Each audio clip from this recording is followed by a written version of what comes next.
Hi to everybody and welcome. I am Michael Waldman. I'm the president of the Brennan Center for Justice.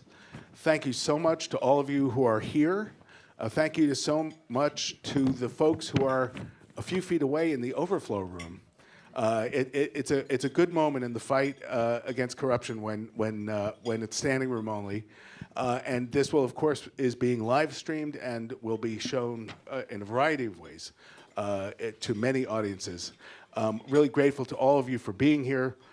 For those of you who don't know, the Brennan Center is a nonpartisan law and policy institute. We work to strengthen, to reform, and when necessary, to defend the systems of democracy and justice so they work for everyone. And this is, of course, a moment of tremendous urgency in that effort. And the topic we're discussing today is at the center of American politics. It is in so many ways the sleeper issue right now and going forward. There is a rhythm of reform. Throughout our country's history, it is after corruption, after wreckage, after abuse, that's when you get major moments of change. It doesn't always happen, but that's when it happens. One of the questions we're going to be discussing is, are we at such a moment today? When you look at the whole history of the country, of course, corruption is as old as human nature. The founders were tremendously aware of it. They wrote protections against it into the Constitution. And for much of the country's history, corruption in government was really a matter of personal enrichment. Then later on, after that actually got addressed quite a bit, we saw in the second half of the 20th century the rise of the systemic corruption of the campaign finance system and the huge new role it reflected for money in politics. Now, at this moment, in 2026, we see both these phenomena roaring back in tandem. We have, we argue, we would believe, a fusion of public power and private wealth of a kind we have not seen since the Gilded Age in this country, if then. So it's a big moment. We think it's really important that there not only be outrage, but answers. As you came in, you might have seen, we have published a document that is 9 solutions for corruption, political corruption in America. It is part of a series creatively called Solutions, looking at reforms that can meet the moment in a whole bunch of different areas. And the policies are important, but behind the policies, the opportunity to enact the policies really pose challenging questions. What does the public think about this issue? Do people understand it the same way across the political spectrum? How do you translate broad dissatisfaction, broad concern about the role of big money or other kinds of corruption into not just speeches, but action, not just anger, but action? How do you make sure there's an institutional and advocacy infrastructure to make it happen? All of these are big questions right now for this topic. We're really lucky to have an extraordinary panel to discuss it, and I am really appreciative to all of them for being here and appreciative to our moderator, to whom I will now turn it over. Kimberly Atkins Storr is a senior opinion writer for the Boston Globe and one of the nation's most astute commentators on the issues of American politics in this fraught and all too interesting time. And so we really appreciate your being here. Thank you. Thank you, Michael. And it is my honor to introduce this very esteemed panel. I'll keep the introductions brief because they will talk much more about the work that they do during the course of our conversation, starting to my left with Dan Weiner, who is the director of the Brennan Center's Election and Government Program. Next to Dan, we have Jocelyn Kiley, who is the director of politics research at Pew Research Center. And next to her, we have Sarah Chayes, who is the author of On Corruption in America and What is at Stake. And finally, we have Adam Gentleson, who is the founder and president of Searchlight Institute. And I want to talk first with you, Dan. I mean, Michael gave us sort of a little introduction about how corruption has evolved in recent history. But it's an issue that has become really a center focus of the Brennan Center's work. Tell us why now? Sure. Well, first, it's a pleasure to be here with everyone. It's a particular pleasure to be here with you, Kimberly. I love the work that you've done, particularly on this set of issues. Michael said at the outset, corruption has been with us for our nation's history, but I think it is very hard to deny. We really are at a singular moment right now. So we've had almost 20 years of increasingly unbridled money in our elections, set off by Supreme Court decisions, also by congressional inaction, to the point where we're really at a sort of a pre-Watergate moment, where a tiny group of the very wealthiest Americans have this extraordinary power over our political system. And then you combine that with just an extraordinary resurgence in the kind of high-level profiteering and grifting that, frankly, I probably personally didn't think that I would see in my lifetime. And these issues, I think it behooves all of us to realize they cannot be reduced to any one political figure, even the current occupant of the White House, who certainly factors in this but is not the full story.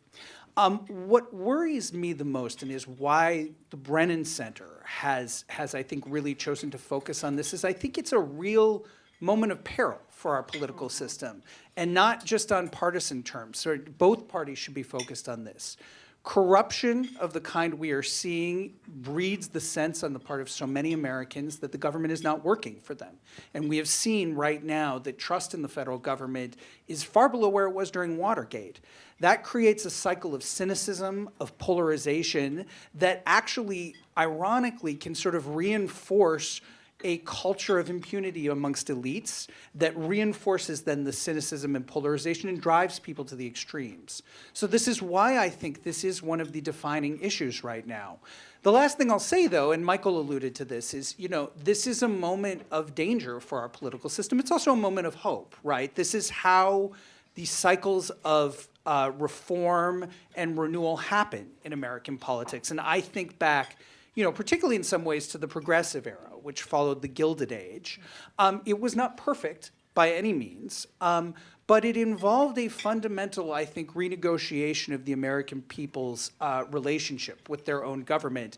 And ultimately, what animates our work at the Brennan Center right now is that we need another such renegotiation. We need another era of ambitious reform. And that's, I think, part of what we're here to talk about today. Yeah, and Jocelyn, I want to bring you in because you have been studying American sentiment for quite some time. How has it changed? Because that's important in framing how we talk about corruption, is Americans' views about it. So can you sort of talk a little bit about that? Sure, and Dan touched on some of this. I think one argument is that it's sort of been the background noise in American politics for a long time, right? Like if you think about the way Americans experience politics and what the news covers, and when they have to make their decisions at the ballot box, the issues that are focused on are things like immigration or tariffs or the economy. Those are all important issues. But when you just ask Americans, how are you feeling about politics? What do you like about politics? What do you don't like about politics? First of all, they say they don't like politics, but the very first thing that comes up is usually something related to this topic. So that even just yesterday, we put out a report on the biggest problems facing the nation, according to Americans. And at the top of the list, along with some others, is money in politics. And so in some ways, and that's been the case for a while, right? So in some ways, that hasn't really changed very much. And Dan mentioned the low level of trust in American politics, in the federal government. We've been in this sort of low trust era for at least 20 years, right? There was a spike around September 11th. But it faded pretty quickly. And the last 20 years, we've been about 20% of Americans say they trust the federal government to do what's right all or most of the time. And it changes who says it, depends a little bit on who's in the White House. But still, it's not even very high among Republicans right now. It wasn't even really high among Democrats during the Biden administration. We're just in this low trust era. So I say that not to say that this current era, these last few years, isn't different in some way, but and Dan pointed to this as well. This is happening against this backdrop of 10 years ago, 15 years ago, people feeling like, well, there's too much money in politics, there's too much corruption, politicians are in it for their own interests. And then it becomes, to be a little political science nerdy, a difference between degree and kind, meaning like if there's already a concern that there's too much money sloshing around, it's a much harder thing to engage the public in, well, this is a ramped up moment. This is a difference, right? And so I think that's sort of where we are. There are particular things that have changed over the last couple of years, but that's the overall dynamic in American politics. And Sarah, I want to bring you in because you have reported on corruption around the world, and I think there was a period of time where the types of corruption that we thought about when we thought about foreign countries was something different than the types that we thought in America. Is that still the case? Talk about how that's changing. I don't even think it, whoops, sorry. I don't even think it was as much as we like to think it was.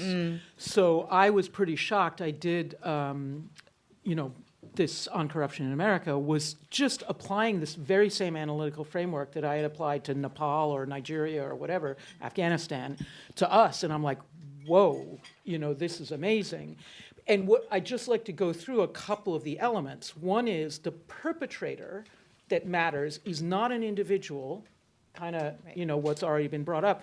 It's interwoven networks of individuals that are operating, basically are distorting, bending, and repurposing the instruments of state function, government, agencies, to serve the network at the expense of the people, right? So corruption becomes not an aberration, it's the operating system. And so what was really interesting at the time was getting into international conversations. There would always be this sort of theme that, these are fragile or failing or weak governments, and because of government weakness, the corruption kind of leaks in, if you will. Like it's the enabling condition. Yeah. And I was always arguing, no. The weakness is the result of the corruption. It's it's how it functions. And now we're looking around. So, you get either government agencies get bent, distorted, instrumentalized to serve the purposes of the corrupt network, and the ones that won't, you hollow them out, right? You cancel them. You don't pay the employees. And I'm like, whoa, it's almost like the blueprint.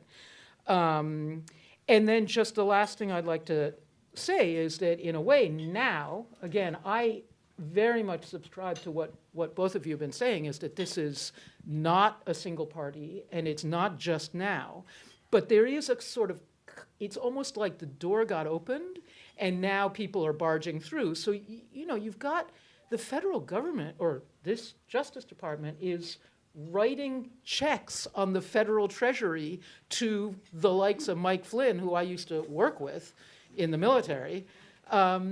He already lost his case. He lost a case, but the government is settling with him to the tune of $1.25 million.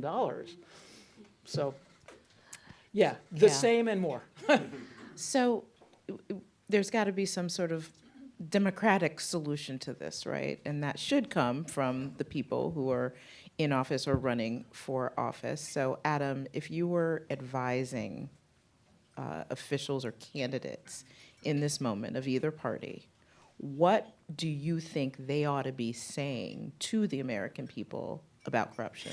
Yeah, well, I'll answer that, but I'll sort of frame it up, sort of piggybacking off Jocelyn's point, which is that what you see when you look at public opinion on this is that they don't differentiate a ton between the parties. And it's sort of shocking to be sitting here in terms of how corrupt they are, right? Polls generally show that people think Democrats, if you ask which party is more corrupt, they'll say Democrats and Republicans about the same, which is kind of hard to believe when we're sitting here down the street from what is by any measure the most corrupt administration that we've had in a long time. You could sort of distinguish categories. They tend to think that Republicans might be in it more for financial gain, But when it comes to Democrats, they're very concerned that Democrats use taxpayer funds in an irresponsible way, that Democrats are liable to oversee government waste, fraud, and abuse, and that sort of thing. There was a lot of concern about what the public perceived to be a cover-up of the issues of President Biden's age, that they sort of file mentally under corruption. So if I was talking to, so I think what that means is that when you're on the campaign trail or you're engaged in a political debate, it is hard to avoid having corruption just get sorted by voters into both sides are the same, right? Because they will say, well, both sides do it. Democrats might do it slightly differently than Republicans, but I see these two things as being equally bad in my mind. And so if I were talking to a candidate or talking to an elected official who wanted to sort of break out of that automatic sorting, and I will say with that sorting comes sort of a lack of taking it seriously. They say, well, okay, you're just doing your side's thing, but if you were in office, you would be doing corruption too. So I would say the way to break out of that is to speak in a way that people would not expect to hear from your side. And that's a place where the categories kind of work in your favor. So if you were a Republican, you could say, I don't advise a lot of Republicans, but you could say, I break with President Trump's cronyism and corruption, and I want to hold him accountable, and I want to do transparency and accountability and all that sort of stuff. You don't hear a lot of Republicans saying that these days, but that would be one way to do it. And I think the public would say, okay, there's somebody who's sort of taking on their side's corruption in addition to sort of taking on the other side. And the flip side of that for a Democrat would be saying, I care a lot about responsible stewardship of taxpayer funds. I'm going to crack down on waste, fraud, and abuse. I'm going to demand accountability and transparency in the way the government functions. And this is a nonpartisan thing. It's not always something that comes naturally to Democrats, and people who are engaged with public policy debates sort of rightfully point out that the amount of waste and fraud that you're talking about in these contexts generally amounts to like rounding errors in the federal budget, and that's all fair and true. But it hits people emotionally in a very understandable way because that's their money, that's their taxpayer dollars, and they want to see that you're committed to spending it responsibly. And it doesn't have to be partisan. I mean, this is when you watch what's going on in New York. Mayor Zoran Mamdani is engaging in this aggressively. He's talking about demanding excellence in government and demanding that public servants be held to a high standard. And I think in a lot of ways, if you're the party that cares more about government being effective and wants to make the case in a broader sense for a more active and expansive federal government, you have more of a responsibility to say, we're going to be accountable and we're going to make sure that the government is spending your taxpayer dollars wisely and is excellent in all of its respects. So that's how I would advise them to talk about it. So I think that's a really important point, and I really agree actually that ultimately what the challenge right now is this idea that people have the government is not serving their interests, right? And one of the things that I've tended to maybe get a little bit frustrated in some of the chatter that you see right now is that it's posed as sort of oppositional to reforming our political system. And to me, these are sort of two sides of the same coin, right? You need a more equitable political system that people feel they have a fighting chance of seeing their preferences and their priorities enacted into policy. But then, as Adam says, and I really do think this is important, and it's something we take very seriously, you need people to have a sense that the government is actually going to run well and is actually going to carry out the things that we all agree it should be doing in a competent fashion. And that is all part of, I think, for the American people, a sort of a unified agenda. And in some ways, again, we're nonpartisan, but you have both parties kind of gesturing at these things, right? And in some ways, I think for I'm from Minnesota, when I talk to my siblings and stuff, I don't think they differentiate it the way some of us do in Washington. Yeah. So, as a journalist, I'm often told by elected officials or candidates that, the big issues like democracy or corruption are not the things that move voters. Voters are moved by kitchen table topics. They are moved by the price of eggs. They are moved by the ability to make ends meet, and the things that affect households in America personally. So, Jocelyn, how does the public connect corruption, a topic like that, to what actually affects them in their everyday lives? Yeah, I mean, I think going back sort of to what I was saying before, I think one of the dynamics is that the public isn't going to necessarily reason through the logic chain. Again, there's this famous saying in political science, right? Politics is a sideshow in the circus of life, right? They plug into politics, occasionally when an election is coming up, when something important is happening in their area. And I'm not saying this to dismiss. I think that's actually a very logical and rational way to orient to politics. People who live in the Beltway are weird, right? So in our focus on politics, I very strongly put myself in that bucket. And so I say that in part to say, so it's not necessarily that they're going to make that connection, but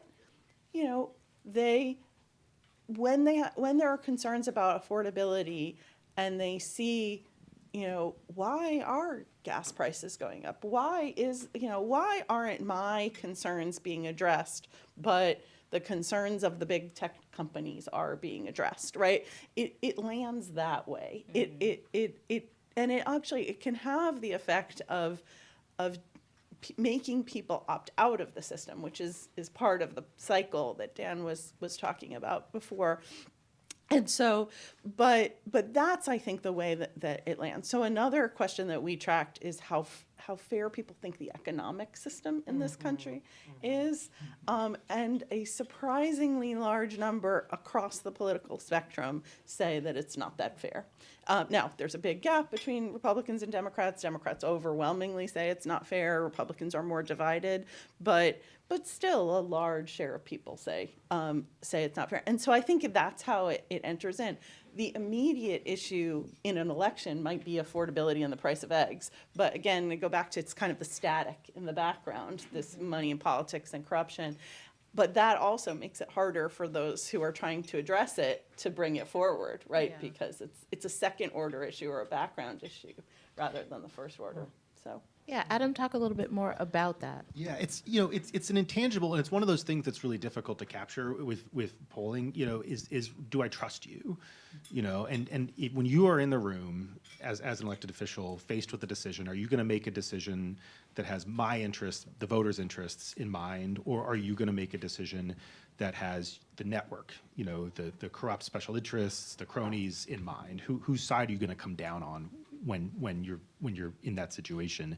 And so I think, and that gets back to the core issues like affordability, and I think one of the reasons that you see this as a background condition, and it's really interesting, Jocelyn describes it, that when you sort of go down a rank order of issues and you ask voters to rank them, the price of eggs is always highest, and other stuff, immigration, whatever, crime. But then when you ask them what's wrong with the system, it's that there's too much money. And so I think that it is you can sort of become brain poisoned in politics by following polls too closely. Yeah. And I know pollsters feel this way too. It's a very useful information, but if you try to do paint by numbers and just say I'm only going to talk about the things that poll well, you end up sounding scripted, you end up sounding inauthentic.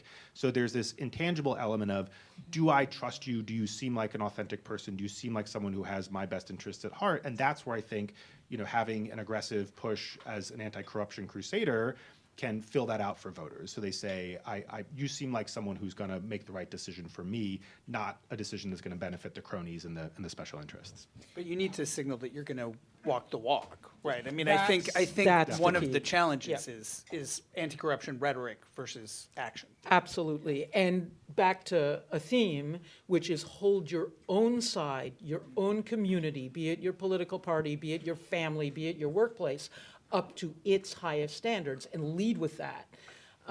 So any kind of reform agenda has to, I think, include that as a pretty inviolable. I mean, I think of John McCain, who crafted, he did it because he got busted in one of the biggest corruption scandals in the 1980s in the Keating Five.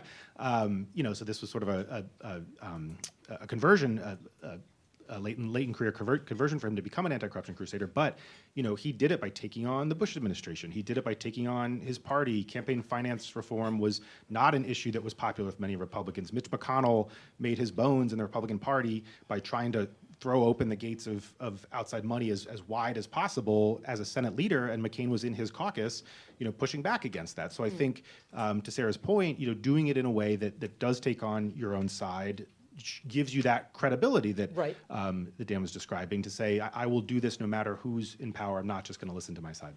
Right. Well, we repeatedly hear the analysis, which I don't submit to myself, about how the parties need to not forget their base. They have to cater to their base. They have to keep their base intact. So how do you do that? How do you, how should candidates and leaders fight, even within their own house, to root out corruption when they're constantly being told, stick to your base, and your base is what makes the party survive? There was an incredible map that somebody made of the 2016 election, where instead of coloring the counties red and blue, the geographer colored them red, blue, and black. Black being where you had a majority of eligible voters who did not vote. You look at that map and it will blow your mind. That's the answer, is if you stick to your base, you're only dealing with less than a quarter of the population. Population of the eligible voters. We have to go out and get, and it's only by, I think, number one, living up to your own highest standards. Number two, being aspirational. And I have to say, that's what I like about, I would even get more radical about the Brennan Center's plan that you all can pick up, is let's not do the Washington thing about what's politically feasible. Forget it. Like, don't tailor your plan to the impediments that you think there are out there to that plan. Let's get aspirational. Let's inspire people. And then, okay, if the impediments come up, so here's the other key answer to your question, is what I've seen in looking at anti-corruption uprisings around the world is that, number one, the empire strikes back, right? Like, they're not going to take it sitting down. Number two, the most effective tool that the empire uses to defeat the uprising is divided along identity lines. Yes. So the point is, the corrupt network has a monopoly on resources, but everybody else has the numbers.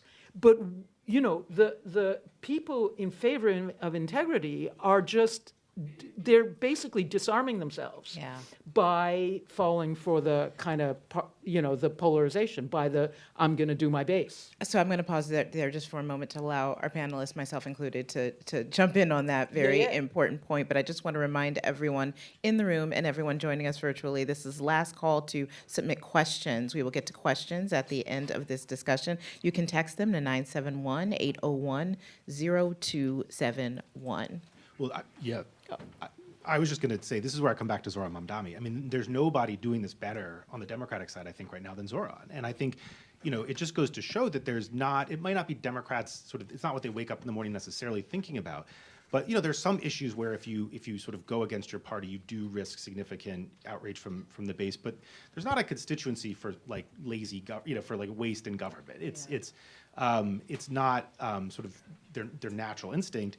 But if you believe that government should be effective, running on that hard, I think, is really important. In Iowa, Rob Sand, who's running for governor right now as a Democrat, he was the state auditor, and in that position, he uncovered a lot of taxpayer fraud with taxpayer money, and he's currently leading in the polls in a state that Trump won by 14 points in 2024. So I think there are lots of ways you can do this as a Democrat without alienating your base significantly. Or as a Republican, as you pointed out. I do really think that this point that, like, there is a huge amount of the country who are up for grabs right now. And, from our perspective, right, it isn't about who's going to win the next election. It's about how do you get people to reinvest in our democracy and in our political system. I will say again, and I apologize to be so obsessed with historical parallels, but the Gilded Age, which many of politicians in DC seem very fond of right now, was actually a similar era. I think people don't realize the country was very polarized. It was very divided. Teddy Roosevelt was a bit of a McCain type figure, actually. You know, he took a lot of corporate money in the 1904 election, and felt bad about it, and then became, you know, a crusader for a broad what we might understand as broader than anti-corruption, but I think really was. It was trust busting. It was, you know, political reform. And again, it was this idea of renewing the American people's sense of ownership over their own government and their own political system. And that also happened to usher in an era of Republican dominance. But again, it can be either party. But it is about reaching, you know, the vast majority of Americans who just do not feel invested right now in our politics. I'd love to, sorry, to just jump in behind that, and with a little bit of a scare. That's true. Those reforms did happen, but they didn't really bite. If you look at when antitrust law was actually enforced, it wasn't until the New Deal era and a little bit later. And here's what I'm going to say. The corruption of the Gilded Age brought an absolutely unprecedented series of calamities down on the entire industrialized world plus, meaning 2 world wars, 2 genocides, a financial meltdown, you know, and then there's the Spanish flu and stuff like that, use of the nuclear bomb. It was in the wake, or the end and the wake of those calamities, that some of these reforms really took root. So yes, it takes corruption to give rise to reform, but it takes calamity. And so I know I'm getting all excited, but I think this is the most important issue. We have to stave it off because it's coming down the pike at us. Right. The current situation looks exactly like the Gilded Age. And if we don't do something hard and fast, you know, what the 21st century series of calamities are going to look like, I don't want to be around for them. Well, and would you say, I mean, this is the thing, is that ambitious reform is, I think, you know, important. I often do hear that, you know, that people want the perfect to be the enemy of the good.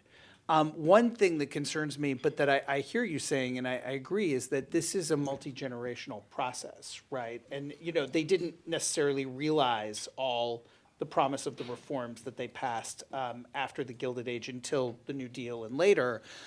You got to start, right? You know, sure. you can't. I actually do worry that there's a sense of our political system being mired in like analysis paralysis right now, and that actually itself is, I think, is very dangerous. Like it's time to, you know, take the leap. But I think where we may differ a bit is start big. Right. The problem was you had these reforms, but they weren't actually implemented. Right. If they had been implemented, we might not have had some of those calamities. Right. I mean, and you're talking about the Gilded Age era, all the calamities that you were talking about and the result of them. Were important, but so were things like workplace protections and unionization and other things that came out of that era that protected Americans in very, very real, tangible ways and led to them being able to come home from the workplace every day and get paid, you know, reasonably and have a way to have a voice against the robber barons who were in control at that time. So we have just a few minutes left. I want to talk a little bit more on that note about policy. You know, what can be done? What are solutions that can actually start to get at this? Start with you, Adam. Well, I mean, I think, you know, getting money out of politics is really sort of step one. And it's, you know, it's hugely challenging when you have a Supreme Court that does not seem interested in doing that.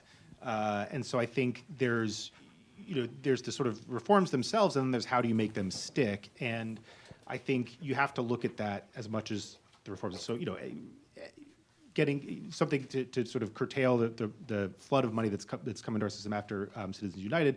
But you also have to look at structural reforms, you know, that are going to allow us to make things like that stick, to actually get them passed through Congress, which is very difficult right now. But I think starting there and some of the things that the Brennan Center have proposed is a good place to start. Can I jump in? Because then I want Sarah to tell me why it's not ambitious enough. And I take that but I'm actually looking forward to that part. But I will just say, without delving too much into the weeds, we have to think about, like, what are we trying to do here? And there is a tendency in Washington, I love Washington, I've been lived here for more than a decade, to approach policy making as like a series of let's tweak this, let's do this. And I don't think that is what this moment calls for right now. I think that what we fundamentally need to do with law reform, and that is only part of it, but is to use the law to hopefully reset the political culture. And so the things that we proposed, and certainly that is the beginning, it is not the be-all and the end-all, is about big ticket things that can again drive a sense of renewal of this idea of public service as a public trust, and the government works for the American people. And I think that that means thinking big, thinking ambitiously, rediscovering the need to, talk seriously about constitutional amendments, for example, and not, that's almost like a snowplow. And then there are, that drives ahead, and then there are a million different reforms that you can come up with after that to fill in the details. But I think in DC, we need to, as Sarah, I'm sure will say, rediscover this ability to think big. Yeah. And I think pairing them together, I think having things that address money and politics, and then having things that address government accountability, holding elected officials to high standards of office. Some of the stuff that we've put out, has to do with age limits. Having tests of mental acuity was something that voters were very, very interested in. I think, voters have this sense that they go to work every day and are held to high standards and asked to perform and evaluated in a range of ways. So if they are paying your salary as a government official, you should be held to similar standards. So if you were to put forward an agenda that pairs getting money out of politics stuff with holding elected officials to high standards of performance stuff, that's, I think, a winning set of issues. Jocelyn, I just want to ask you, have you seen that parallel between policies actually being enacted or changing to the change in public attitudes toward public officials and the idea of corruption? I don't think individual policies don't land with the public unless there's something, really, really big, like we're talking about. But I was going to jump in. I'm glad Adam brought up the age point, because that's an easy sell to the public, right? They absolutely, it's not just money, it's age, it's all kinds of sense of cronyism, and that people are holding on to power. But where I was going to jump in here was just to say, whatever the package is, I'm not in the solutions business. Those of you who know what I do at Pew Research Center, but I am in the public opinion business, and communication, simple, straightforward communication is key. I think, adding on to what Dan said, there's a tendency to drill down on small, granular, whether they're actually small or they're legalistic and not accessible, those kinds of changes. And that may all be well and good, but there's a communications challenge too. So, but. Yeah. Small and legalistic is my happy place, so it's hard for me to. All right. Well, we got a lot of really, really good questions. I'm going to try to get to as many as we can in the time that remains. One question is, I'm interested in the relationship between corruption and lawfare. How do they work together, and what remedies do we have? Any thoughts on that? Well, I will expand it just a little bit to say, going hardball on structural reforms, I think is similar to this. I mean, I think when it comes to strict lawfare, I'm not a lawyer, but I think, waging aggressive legal battles, having cases coming up through the court systems constantly that sort of push these issues and try to set standards and precedents that are helpful is a good thing to do. But, when you have a Supreme Court that is 6-3 on the conservative side and seems interested in doing the exact opposite and, throwing the doors open to outside money as wide as possible. And a Justice Department that does not seem to be in pursuit of justice. Exactly. I think you need to think about things like court reform and how you're going to get the judiciary in a place where it is oriented the right way, because you can pass whatever laws you want, but if you've got a Supreme Court that's waiting in the wings to gut them, you're going to have issues making them stick. Well, I'm going to pause just there, and I'll let you jump in, because the follow-up question to that was, how can we reform the judiciary to address corruption? So go ahead. So just before that question, before the, again, looking at which elements of state function get captured by kleptocratic networks, the justice system always. And when it can't be captured, it gets worked around. So that's a really key issue. And there was something else I was thinking of. I'll jump Yeah, back but in. I talk, can't can you remember. say more about that, about how, How it gets worked around? yes, or how it, either one, how it gets captured? Well, or either, give examples you know, of that. it's justice at the orders of. I mean, I cut my teeth on this in Afghanistan, and you would have President Karzai would literally call and say, like some penny ante guy, release him from jail. I mean, it was a direct order. Sisi in Egypt is a really interesting one, where there was a pretty professional judiciary when Sisi took power, basically, and he, being an ex-military guy, started expanding the jurisdiction of military courts. And so a lot of cases got routed around the military, around the civilian system. There was something else you said that I wanted to react on. I'll jump in when I Can think I of just it. pull on this thread of overweening executive power is intimately connected to corruption. So this idea of an all-powerful president, right, who can, favor his or her friends and smite their enemies, that is very much an enabler of corruption. I mean, one of the things that we talk about in this paper, right, is actually the pardon power, right? Because this idea that the president as a person gets to dispense, either the hammer or the favor of the legal system is incredibly troubling. I do think that, we need to think about, again, moving it back to these sort of structural questions, because lawfare, you get charges of lawfare, thrown back and forth by and sometimes both sides. And whatever I think about it, I think ultimately is, when it comes to the Department of Justice, is how do we get back to a place where Americans broadly trust that the Department of Justice is pursuing, the law in an even-handed fashion.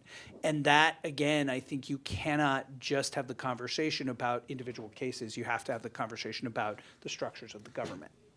Sorry to do this thing and jump back in. It was about implementation. So let's say we have a different Justice Department, that's been directed to go after this thing. It means that has to be the sexiest job for an incoming prosecutor. It means you disproportionately apply your resources to that problem set, and it's sexy. That's how you get promoted. That's how So there's a lot of discretion between what the law says and what's actually being implemented. I think that's and it should be part of any reform program. It's not just the legal language, it's also the guidance that's provided to the executive branch. And just the one other thing I want to say is think about windows of opportunity. Back to aspirational. Prepare for the window of opportunity, and then put your afterburners on, because you're going to have about 6 months, based on what I've seen overseas. When a window of opportunity for serious reform opens, it doesn't last long. Yeah. And so front load. And if you don't take it after you campaigned on it, you might make the problem worse. Yeah. I will just say quickly on the issue of judicial reform specifically, that's a lot harder. I being a lawyer myself and believing still in the Constitution, I know a lot of people call for judicial reforms when they see anti-democratic judicial rulings coming out as a response to that, but that can't be a response to a now problem. That has to be forward thinking.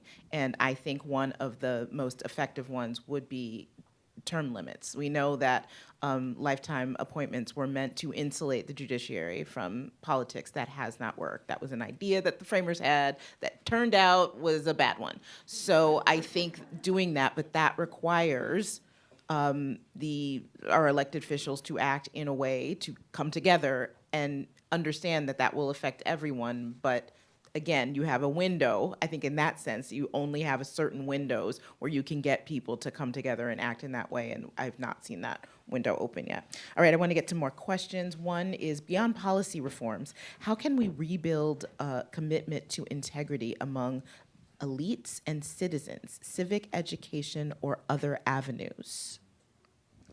Hold your own community up to its highest standards. Whatever that community is, be the one who raises the issue. Change the culture, and we can all do this every day. The one thing I would push back on actually with that question is that I don't think these things are unrelated. Again, like I've been doing this for a while, and I think when you push for ethics reforms, campaign finance reforms, you're not like trying to draft a new uniform commercial code. You are trying to reset cultural norms, and you are trying to establish is the law as a teaching function. And so I think that what I'm pushing back on a little bit is the idea that those of us who are trying to come up with policy reforms shouldn't be thinking about how are these going to shape the culture. And that ultimately is, I think, what we should all be trying to do. And then I agree, holding your own side accountable and broadly, you know, I mean, there's a lot of other work we do at the Brennan Center around combating misinformation. You know, this is beyond the scope of this panel, but how do you deal with right now an environment in which there isn't common agreement around facts? And how do we lift up trusted sources of information? So that is a huge part of the puzzle here, but the law is intimately involved in that. It's not separate. It is one of the things, not the only thing, that drives that sort of reshaping of the culture. Okay, next question. What are structural impediments to politicians who see the moment? For example, their own donors, to seize the moment, sorry. Is it their own donors, et cetera? What is keeping this from happening? Yeah, I mean, it's sort of a chicken and egg problem, right? Because you, I don't know what the latest figure is, but it's, last time I checked, it was like, you know, the average cost of running a Senate race was somewhere between around $20 million that you had to raise, you know? And so if you were to just say, I'm not gonna do that, you'd be putting yourself in an enormous disadvantage. Even if you were a reformer who says, once I get into office, I'm going to try to pass policies to make you not have to raise that amount of money. But then you have, you know, a 60-day window to do it, and if you miss that window, you know, so there's this chicken and egg problem. I don't think trust me, politicians hate that aspect of the job. It is their least favorite thing about being an elected official, the amount of time that they have to spend fundraising. It's an enormous amount of time. So I think most politicians would tell you that if they could wave a magic wand and never have to call a donor and dial for dollars ever again, they would do it instantly.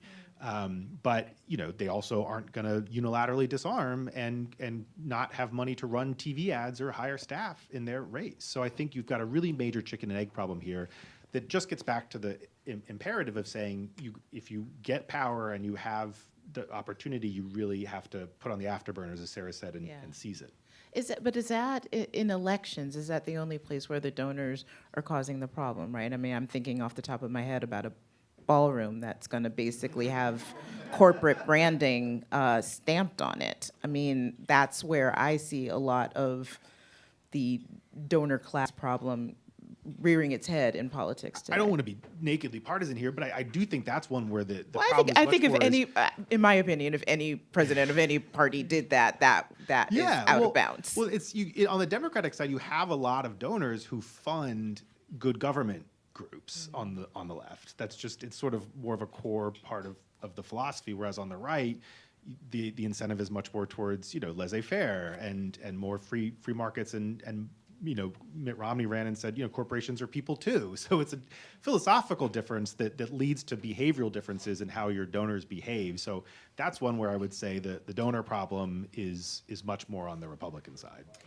I had a thought which scared me, which is how would the markets react to a radical, you know, get money out of politics, get the revolving door and nepotism out of politics. And I think that's a potential impediment that had me scared. And then, you know, I thought, well, wow, if there was a market crash, what about a bailout? Yeah. Do you know what I mean? So it's good. I like that question because we, you know, good governance people need to think about the impediments and then think, how do you get around them? Like, how do you mitigate the risk? I mean, I think that overall, I think there's a pretty compelling case that rampant corruption is not good for the economy and is not good for prosperity. And so what I do worry about is this sort of rampant short-termerism in both politics and amongst, you know, economic elites, right? Is like what is good for, the next 2 months in terms of whether you're going to curry favor with the administration, what is good for your political interests in the next 2 weeks versus what is overall, what kind of country you want to leave your children and grandchildren. And, I think that folks in the corporate sector, folks in politics think about that. I worry again about these cycles of cynicism and polarization, right? Because I think that you get into a thing where folks assume that ordinary people just don't care. Yeah. And then that reinforces the culture of impunity at the top. And so a lot of our work is how do you break out of that kind of vicious feedback loop? So we only have a couple minutes left. Time for one more question, which I think is a good one. What is the media's role in combating corruption? I will start, and then I'm going to pass it over to Sarah. But I think a couple things. One, cleaning up one's own house. A media company can't talk about corruption or anything, a journalist can't, if they are working for an organization that itself seems corrupt. And that is a growing problem, very much to my dismay.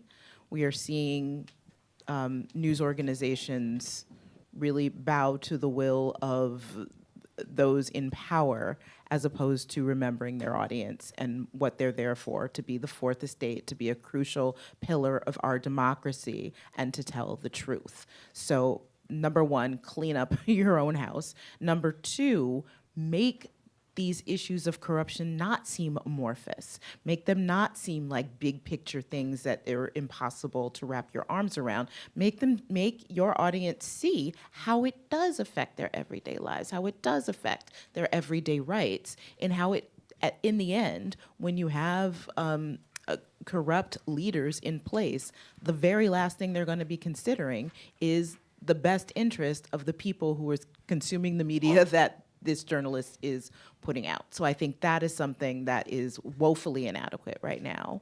And as I said, that gets me heated. But if you want to add to that, Sarah. Only thing it would be, again, resources. So like have a desk that's the public integrity desk. Yes. And the other thing is the one problem for understanding how corruption actually functions has to do with how a media story or a court case has to be structured. Right? You need a protagonist, you need the who, you need an arc, a narrative arc, and all of that. And so by bringing these narratives in that kind of way, it feels like it feels like a specific, isolated event. And so journalists have to start exposing how it's an operating system and not a one-off. Well, and to the resources point, corruption stories often take a ton of time. Yeah. The enterprise desk, you have to dig for months and months and months, and they get lawyered up, extremely heavily because the other side might threaten to sue. So I think, investing resources in that kind of journalism, which doesn't produce the daily sort of, clickbait stuff that tends to drive a lot of attention these days, is a big thing, and you have to decide to do that make it your priority as a media organization to invest in that kind of journalism, and have the patience to sort of foster it and nurture it to make it successful. I'll also add, I think one of the dynamics apart from these individual corruption stories is that the whole story doesn't feel like news, right? And media, because it's the water in which we swim, and I think a challenge for journalists is to say, no, it's important to tell the fish that we're in water, or tell people the water is there, and I'll say, some of the work that we've done, just the surfacing the public's concerns. I don't want to identify anyone in particular. It landed with some people as well. Tell us something we don't know, right? And I think that's a challenge that I'm sympathetic to what reporters are facing these days, what journalistic organizations are facing these days in the attention economy. But I think this is part of the challenge too. So. I love that point about learning how to navigate the attention economy with integrity. Like, I think ultimately, I talk to the media a lot. Love you guys. You're great. But I do think there needs to be a fundamental reorientation of how Americans are experiencing a lot of this. Or how all of us in public life think they're experiencing. I find that the things that folks I talk to are actually focused on are often much deeper and much more focused on the structural problems than the news story of the day. And I think, it behooves all of us to figure out how to tell these stories. I certainly think the media is part of it. I also think, I just want to foot-stomp your point about sort of leading with integrity, right? And I think that all of us right now need to sort of adopt that attitude of boldness and integrity. So before I invite Michael back for some final thoughts, I would ask that you all join me in thanking our panel for such a robust and important discussion. My final thoughts will just be brief. Thank you, Kimberly, and thank you to the panel. Thank you to all of you for being here. I want to thank my colleagues from the Brennan Center, Susan Augenbraun, Terrence Francoise, and a number of other people who staged this. If you are interested in this issue, or if you are interested in this work, you can subscribe to our newsletters. They come out every week and have hundreds of thousands of people who are highly tolerant of excellent wonkery. And it will really, it will tell you what's going on at the Brennan Center and on these issues. Certainly follow us on social media and spread the word. But thank you most of all to the panel for being part of this conversation.